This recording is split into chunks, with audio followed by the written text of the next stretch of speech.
জীবন বাঁচবে না গো বন্ধু তোমায় ছাড়া। পাট নেড়তে গেছিলাম, আসলে একটু গরমে আর টিকতে পারলাম না, তাই চলে এলাম। ফসলও ভালো হয় নাই।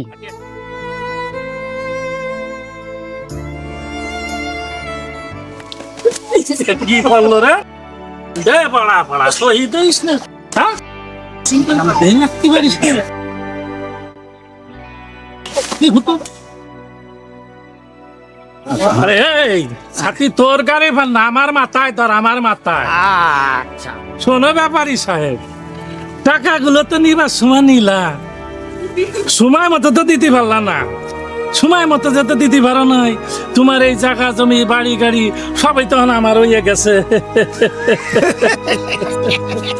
কোন কি হুজুর, টাকা নিয়ে সময় তো জমি জমার কথা কোন নাই। আরে যাও মিয়া, বাড়ি যাইয়ে দেখো ওই কাগজে কি লেখা আছে, ভালো করে পড়িয়ে দেখিয়ে তারপর আমার কাছে এসে কইও।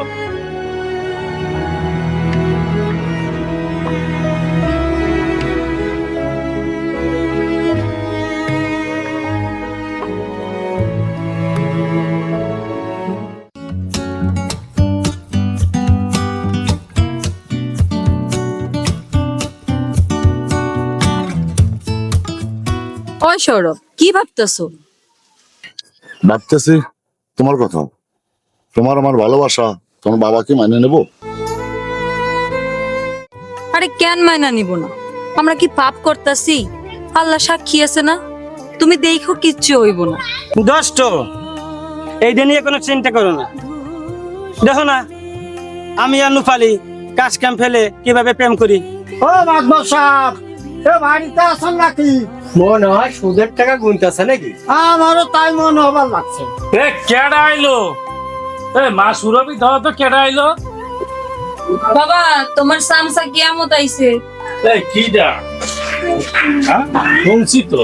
আসসালামু আলাইকুম। আরে কিয়ামত নাকি? কি খবর কিয়ামত? তুমি আবার কোন কিয়ামত ঘটাইলা?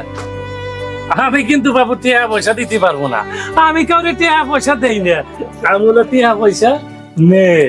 হুজুর, আইছিলাম একটা কথা কইবার, কিন্তু একটু সাইজে শোনেন। এবার কত তাড়াতাড়ি, আমার আবার একটু কাজ আছে। শোনেন মাদবর সাহেব, সারা জীবন তো খালি ব্যবসা বাণিজ্য টাকা পয়সার হিসাবই করলেন, কিন্তু ঘরের খবর তো আর রাখেন না। আপনার মাইয়ে আর ওই ব্যাপারীর ফুলা আপনার শখের কাঁঠাল বাগানে যেরকম ফষ্টি নষ্টি করবার লাগছে বুঝছেন, ও দেখা যায় না। আর এই সব ফষ্টি নষ্টির গুরু ঠাকুর হলো দোস্ত আছে না, ওই তিজুনু নাম, ওই যাই হোক দোস্ত হলো পুরো ইন্দন দেখা।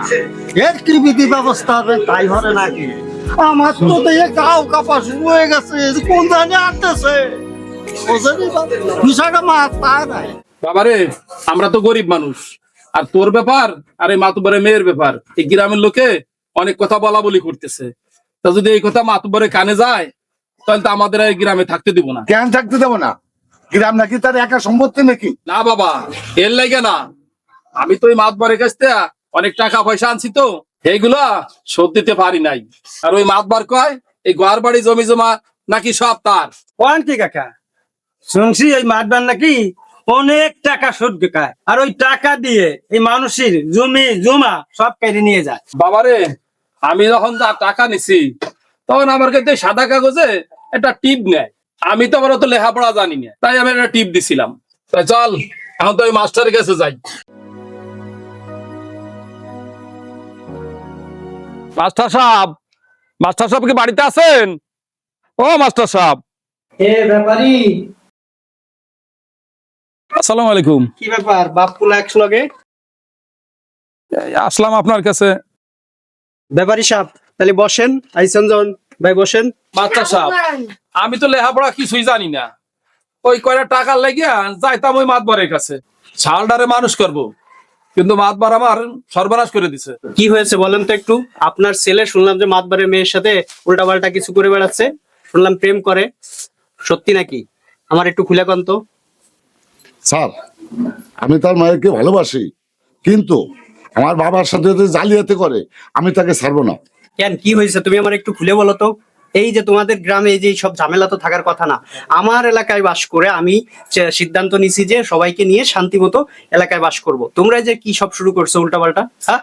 শুনছি টাকা নেওয়ার সময় আমার বাবার কাছ থেকে কাগজে সই নেছে। আচ্ছা ঠিক আছে, ব্যাপারটা আমি দেখতেছি, এটা নিয়ে চিন্তা করো না, তোমরা বাড়িতে যাও। ওকে? ওকে।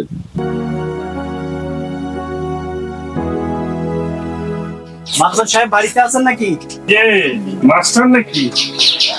জি। ভালো আছো? বসো।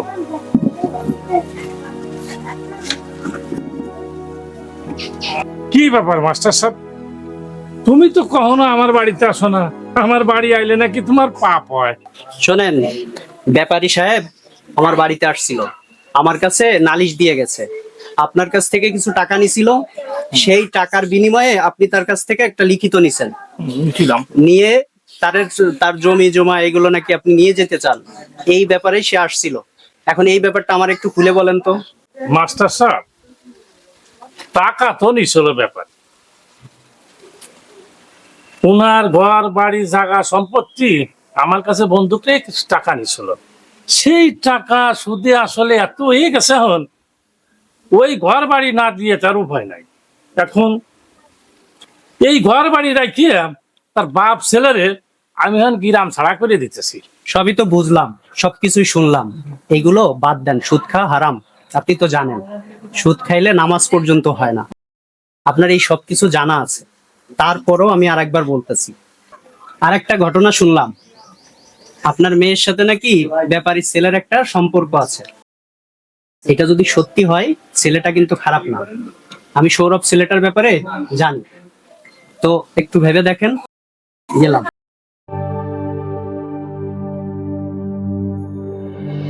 আইসে মাস্টার সালিশ নিয়ে, হ্যাঁ, ওই ব্যাপারী পুলার লাগে আমার মাইয়ের বিয়ে দেই। আমি এত বড় বোকা, আমি ওদিকে জায়গা সম্পত্তি দখল দিছি, ওইগুলো যাতে ওকে ফেরত দিয়ে লাগে না, আমি এত বড় বোকা না। ওই 2-4 মাস্টার বাপ হয় না, সে সালিশ নিয়ে আইছে। তোমার আমার ভালোবাসা হইব না, তার কারণ তোমার বাবা আমাদের ভালোবাসা মাইনে নেবে না। তোমার বাবা আমার বাবার কাছ থেকে আমাদের বাড়িঘর জমি জমা সবকিছু লিখে নেছে। শোনো দোস্ত, ওই চামচা কি আমতরে ডক মতরে তো উচিত শিকার দিলে একবারে ফাইনাল ক্লিয়ার হয়ে যাবে।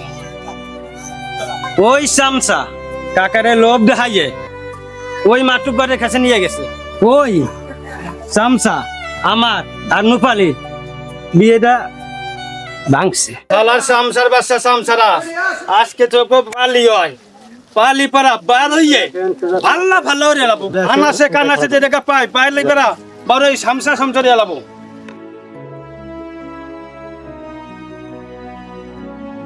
ওরে সারা চামচার বাচ্চারা আজকে তোকে পাইছি, কোনে যাবে না ভাই ওই যে আইছে, দাদা তারা আজকে তারা সামসার বাচ্চা সামসারা, তোরা আমার নুপালিরা বিয়ে আবার দিস নেই, তোকে আজকে বার হইয়ে ভাল্লা ভাল্লা হয়ে এলাবো। দাদা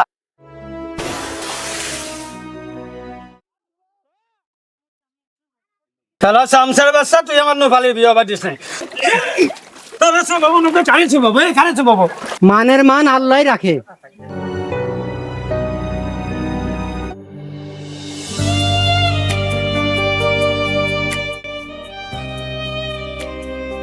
বাবা, তোমার একখান কথা কই। কি বলবি বল। আমি যখন ওই রাস্তা দিয়ে যাই তখন সবাই আমার সুদখোরের মায়া বলে। বাবা, আমার মা নাই, তুমি আমারে মানুষ করছো, সবাই যখন আমার সুদখোরের মায়া বলে তখন আমার খুব খারাপ লাগে বাবা। আর সুদ খাওয়ার জন্য তোমার মেয়ের বিয়ে হয় না, তোমার কি তাতে কষ্ট লাগে না? সৌরভ একটা ভালো ছেলে, ওর সাথে যদি আমার বিয়ে না দাও আমি বিষ খায় মরে যাবো।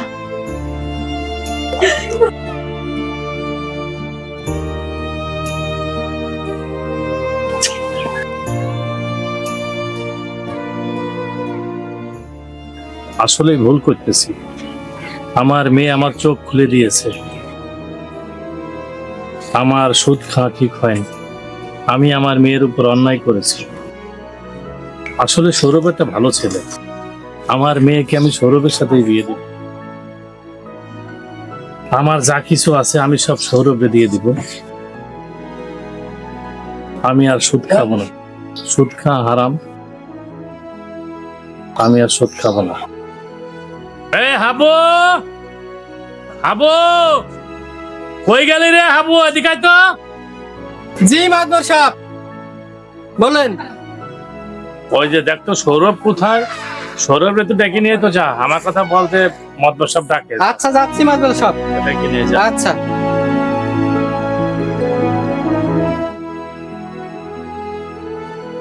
ভাই, মাদবর সাহেব আপনাকে তলব করছে। আমাকে জি মাছ গতল করছে। জি এখনই যাইতে কইছে। চলেন। আসসালামু আলাইকুম। আসসালাম। কে বাবা? সৌরভ। জি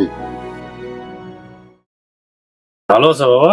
জি বাবা সৌরভ, আসলে আমি এতদিন ভুল করছি বিদায় আজকে আমার সেই ভুলের মাসুল আজকে আমার মেয়ে দিতেছে। তা আমি আর ভুল করতে চাই না, তুমি আমাকে মাফ করে দিও বাবা। আর আমি আমার মেয়েকে তোমার হাতে তুলে দিয়ে আমি আগামী দিনগুলো ভালোভাবে থাকতে চাই, আমি হজে যেতে চাই, আমার মেয়েকে আমি তোমার হাতে তুলে দিব। মা সুরভি, মা সুরভি এদিকে আয় তো। বলো বাবা। মা সুরভি, আসলে তুই ঠিক, তোর কথাই ঠিক, আমি আসলেই ভুল করেছি। তাই আজকের থেকে তোর আর সৌরভের বিয়ে দিয়ে দিব আগামীতে আমি। আর বিয়ে দেওয়ার পরে আমি হজে চলে যাব, আমার যা কিছু আছে, তোরা ছাড়া আমার কে আছে? আর সবকিছু তো তোরাই খাবি, তোরাই ভোগ করবি। আজকের থেকে আমার যা কিছু আছে বাবা সৌরভ, এগুলো সবকিছু তোমার উপর দিয়ে গেলাম। তুমি এগুলো দেখে শুনে রেখে, আর আমার মেয়েটারে তুমি দেখে শুনে রেখে, ওরে কোনোদিন কষ্ট দিও না। মা মরা মেয়েটা, তুমি কখনো ওরে কষ্ট দিও না, ঠিক আছে বাবা? ঠিক আছে। রে তুমি যাদিন পরে আমার তুঝে দি ঘলো যায় যে তুমি আমার দুই নয়ন, আমি নয়ন তারা, আমি নয়ন তারা। তুমি আমার দুই নয়ন, আমি নয়ন তারা।